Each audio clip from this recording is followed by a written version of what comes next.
Hi y'all, and welcome back to my channel. My name is Misty and the channel's name of course is Speculative Magpie, and we are here to do another book review.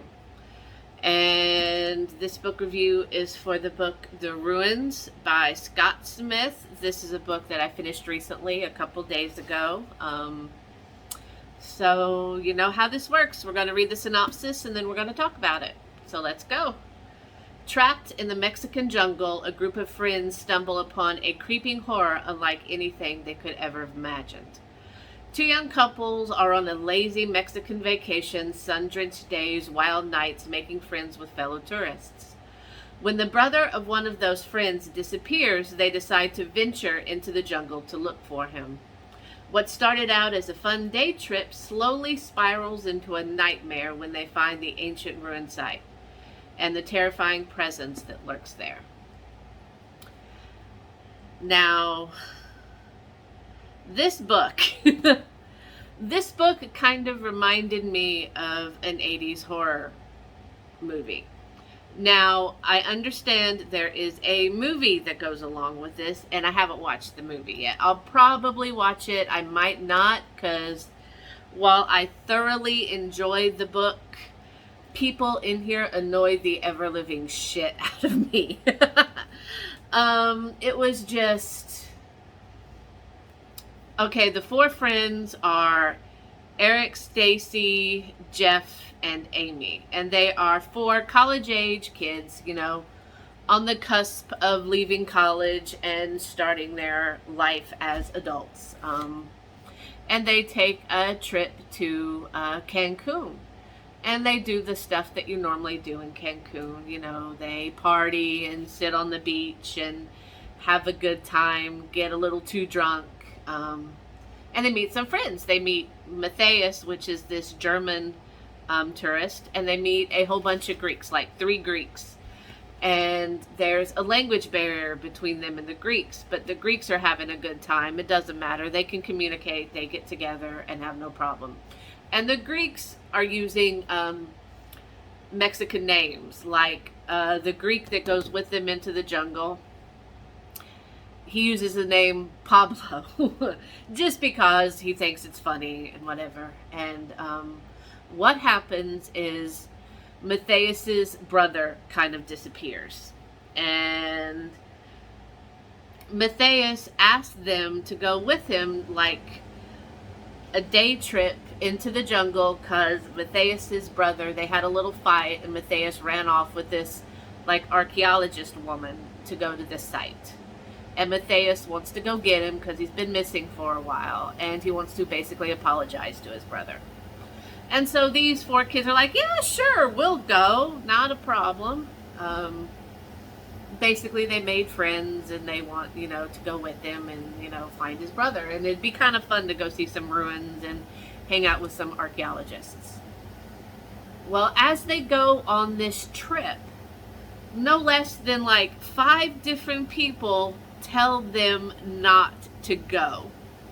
And this is where it gets me. Like, if you're in a foreign country and you're going someplace and the locals say, hey, maybe you shouldn't go. Maybe you should listen to the locals and not go. But of course, you know, they go to the ruins, which they really don't find. They just see this hill with vines and flowers. And the locals are like trying to stop them. But once one of them sets foot on the actual hill, then the locals stop trying to stop them from going. The locals stop them from leaving. They won't let them get back down off the hill. They threaten them with, you know, death, basically. And so these, like, 6 people are stuck on this hill that's covered in vines.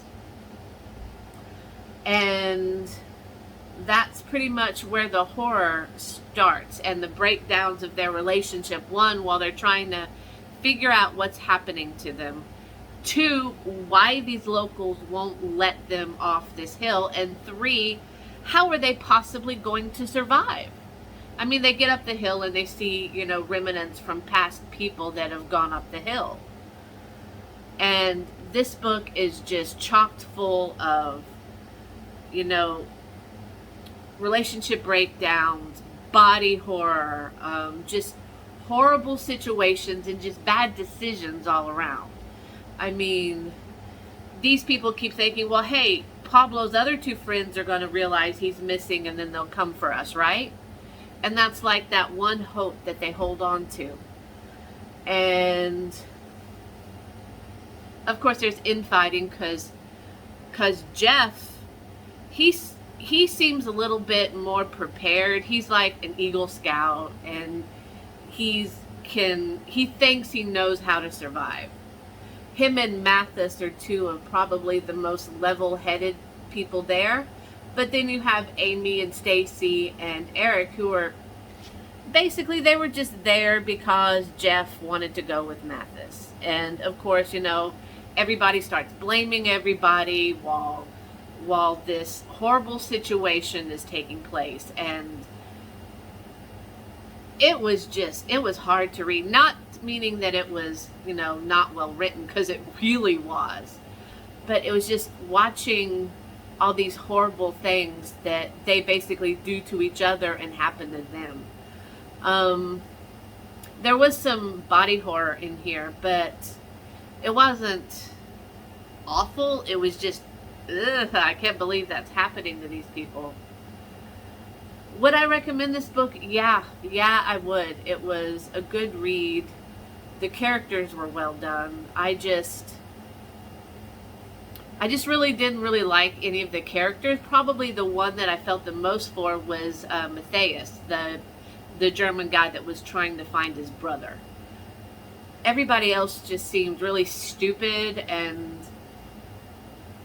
just really unlikable. I really didn't even like Pablo, the Greek guy. He was just funny guy there along and got involved in a horrible situation. I'd probably give it a 4 out of 5 stars because, like I said, it was definitely a horror book, and it was definitely, you know, dumbass Americans in a foreign country doing stupid shit, which is always fun to read and watch about. So yeah, that's my review for The Runes by Scott Smith. Don't know what else he's written. I'll definitely check out more of this author because, like I said, it was a well-written, creepy, kind of gross book. So, yep, that's my review for The Runes. Thanks for coming back so we can talk some more about some books and things. I got a couple more reviews, and I'm going to do a tentative TBR for the Halloween-a-thon. So, yeah, guys, I'll talk to you later. Thanks for coming. Bye.